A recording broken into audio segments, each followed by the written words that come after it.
नमस्कार। आज का हमारा टॉपिक है प्रमाणन। प्रमाणन या जिसे हम प्रमाण देने की क्रिया भी कहते हैं। प्रमाण यानी सबूत।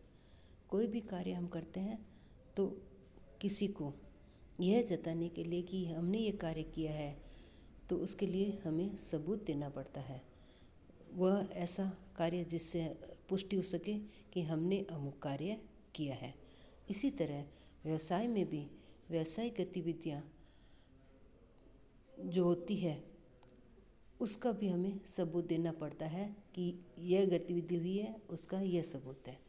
तो व्यावसायिक गतिविधियों में जो सबूत देने का कार्य होता है उसे हम प्रमाणन कहते हैं। तो प्रमाणन का अर्थ एवं परिभाषाएं इस प्रकार है। प्रमाणन किसी वस्तु, व्यक्ति या संगठन की कुछ विशेषताओं की पुष्टि करने से है। अंकेक्षकों हिसाब किताब की पुस्तकों की सत्यता, शुद्धता एवं पूर्णता का पता लगाने के लिए प्रमाणन की सहायता लेना आवश्यक है। उसे यह देखना होता है कि हिसाब किताब की पुस्तकों में किया गया प्रारंभिक लेखा सत्य है या नहीं, उचित प्रमाणकों से ही अधिकृत है एवं कोई छल कपट नहीं है। इसे ही हम प्रमाणन कहते हैं।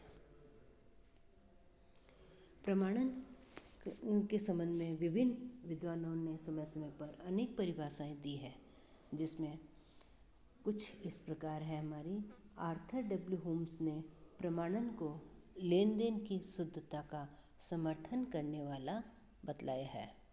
वहीं बाटली बॉय ने लेखों की सत्यता की जांचने के लिए प्रमाणन को आवश्यक बताया है।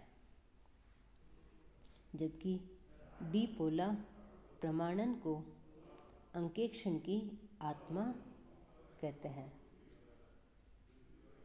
आर्मिटेज बनाम ब्रेवर एंड नॉट के अनुसार प्रमाणन अंकेक्षण की रीढ़ की हड्डी कहलाती है।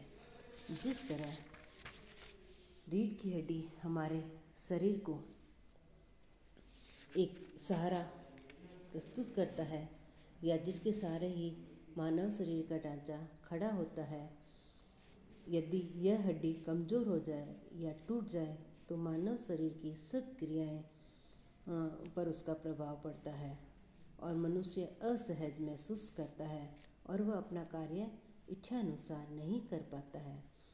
तो इसलिए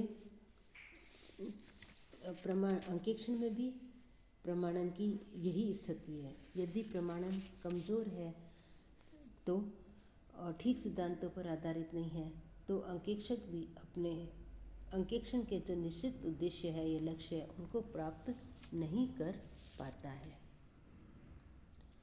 अब हमारा प्रमाणन का उद्देश्य आ रहा है कि प्रमाणन का हमारा उद्देश्य क्या है। प्रमाणन का हमारा मुख्य उद्देश्य लेखों की शुद्धता एवं सत्यता प्रमाणित करना है कि जो लेखे रखे गए हैं उनके संबंध में उचित प्रमाणक है या नहीं, वो उन सौदों की सत्यता प्रमाणित कर रहे हैं या नहीं। दूसरा उद्देश्य है हमारा व्यवसाय से संबंधित लेन देन के लेखों का ज्ञान।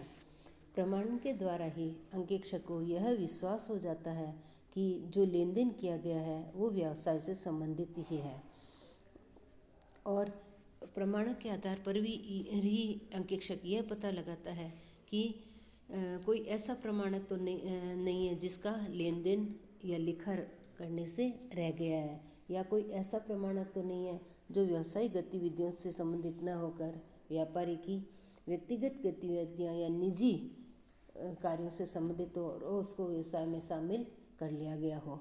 तो इस बात का पता भी प्रमाणन की सहायता से लग जाता है।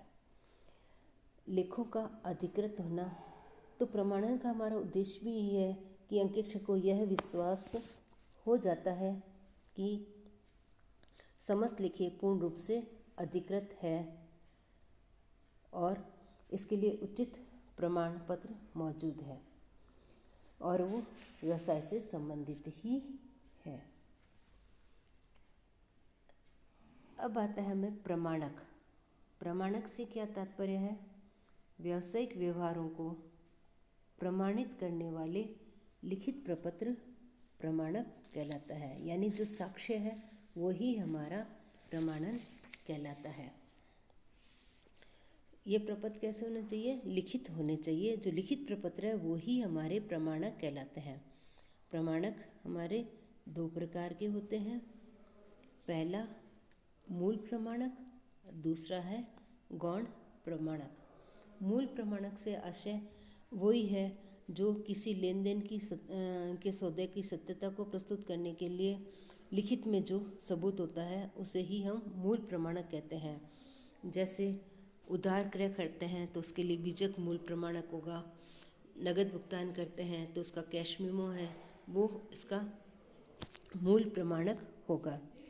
इसी तरह गौण प्रमाणक से तात्पर्य है कि मूल प्रमाणक के अलावा लेखों की सत्यता व शुद्धता को प्रमाणित करने के लिए अन्य सबूत भी होते हैं जो लेन देन की प्रक्रिया के दौरान ही तैयार होते रहते हैं।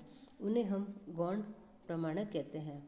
इसमें जैसे हम उधार विक्रय करते हैं तो उसके संबंध में जो बीजक है तो बीजक की जो कॉपी है या प्रतिलिपि है वो तो मूल प्रमाणक हो जाएगी।